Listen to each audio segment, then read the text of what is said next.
In a rare show of bipartisan determination, state officials and a top judge called for new steps to reduce the number of people in Massachusetts going back to prison.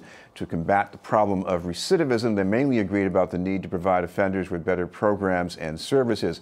But supporters of criminal justice reform also want to see other steps, including a rollback in mandatory sentencing for nonviolent offenses. Among those at the announcement was the chair of the Massachusetts Black and Latino Legislative Caucus and state representative from Mattapan, Russell Holmes. Thank you very much for being with us, Representative. Thanks again for having me. Representative, I want to talk about how you see this recidivism problem in your own district, Mattapan, Sure. parts of Dorchester, Rosendale. Sure. So as you will see from the report, if you, some of the input was simply how many people return back to neighborhoods. And one of the stats that I've seen is that 1 in every 3 households in my neighborhood have someone who's criminally involved. And so when we see it, we see lots of folks who are still having problems getting housing. And I know that was mentioned in the release the other day, but I still, when I read through the report, I didn't see a clear solution around housing. But getting folks back into housing, getting folks back into a job, which is obviously the biggest challenge that many people have, are the things that I think are the things that's most pressing when I hear from constituents.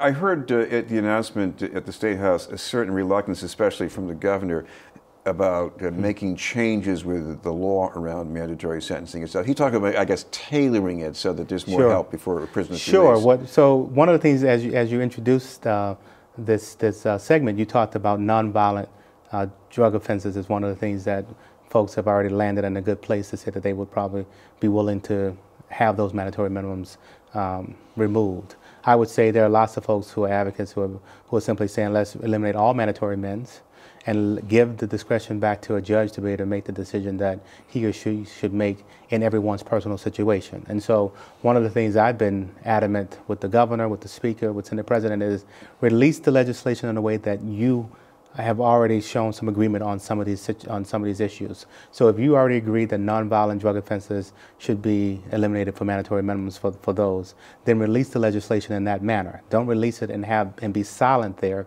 because then the Massachusetts Black Latino Caucus, the progressives, and all of us, as we advocate for the bill, will still have to go back and negotiate that, and then where we end up being negotiated at is a place where will probably be right where they would want to land, which is right in the middle.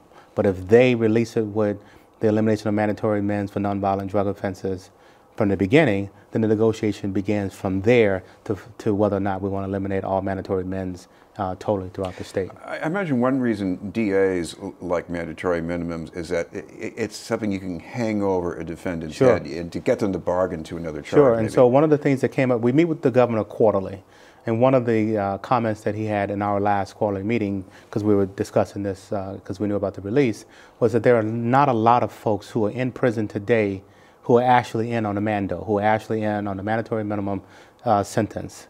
And we said to him, our comment as a caucus was, yes, they may not be serving time under a mandatory mins, but what happened was they were initially charged with that mandatory min. And so obviously, most of the charges are negotiated, and then someone does a time and they want to avoid the mandatory minimum. So what we asked him to do with his staff is to go back, see how many people were initially charged with mandatory minimums. If you really want to understand the impact, go back, see how many people were initially charged with the mandatory minimums, and then how many of them are actually not serving on them. And then you would know what a lot of folks felt were over their heads and why they had to plead down. This is BNN News. We're talking with State Representative Russell Holmes. Sometimes people go back to prison because they commit more crimes, but other times it's about court fees and probation fees. How big a deal is that? That's a big deal. So the governor's already I don't know if he's announced it, quite frankly, publicly, but he said to the caucus that he believes that's a big problem, that obviously indigent folks are people who cannot necessarily afford their bail or spend a lot more time in prisons simply for a $500 bail or $1,000 bail. So he's agreeable to making some changes with bail reform, and that again is what we asked him. If you're agreeable to bail reform from the beginning, put that in the legislation so it's not one of the things that we have to negotiate as we go through the process. I read about reforms in places, even in a red state like Florida, you've got liberal Democrats and conservative Republicans trying to roll back mandatory sentencing. What about the odds of legislators getting together that way? Because obviously the governor needs that if he's going to have something he can sign. Well, the red states that have done it, Texas, South Carolina, and others, they've done that primarily driven around trying to reduce costs. We feel like we're doing it in a way that says we think this is what's right for people. So yes, we're hoping we can avoid some of the costs, and that's the whole thought around justice reinvestment. You take the cost that you save and put it into the people. But what the governor was reticent to talk about is the fact that we have, he quotes very often, we have one of the least sentencing states there are. So we're number 2 in the amount of our population that's sentenced. And so as a consequence, we won't get a whole bunch of money from the fact that we're going to let some folks out. And another issue you've been looking at is what's going on at the Reggie Lewis track and the Athletic Center. Its director for a long time, Keith McDermott, he was recently let go. RCC administration at Roxbury Community College, they have some problems with what's been going on there, but the Attorney General's office recently absolved McDermott of any wrongdoing. So what's going on here? So unfortunately, I would say unfortunately only because of the fact that I'm outsider looking in, but I still think it goes back to personalities. I really believe that you have a president who's come on, that's been on for 3 or 4 years. Valerie Robertson, you mean? Dr. Robertson. But Keith had been there for 5 presidents. And so he had, I think he had a certain way of running the facility that may not have corresponded with what she necessarily, how she wanted to see it run. But then the community has just been in uproar and angered because how the community sees RCC isn't through the college. We see it through all the activities that happen at the Reggie Lewis Center. And so when you go in and abruptly fire Keith without a real explanation and simply say that it's a personnel matter, we still don't, we're in the legislature, many of us, and the community still want a more robust answer than that. And so we're hoping with the legislation that we filed, that it will continue to push the conversation and get the AG, get the auditor and others to make sure on record what their positions are.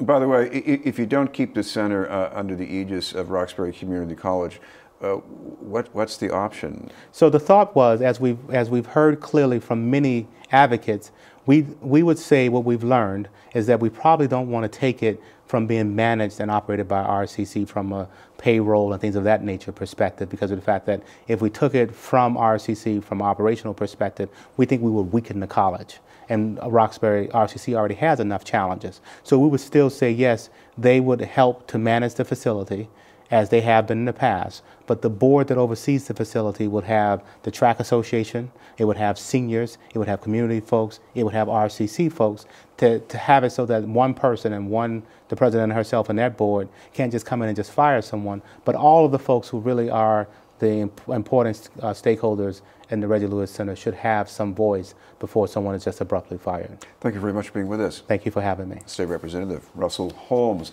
In a moment, we'll talk about early education and possible changes under President Trump. But first, this message.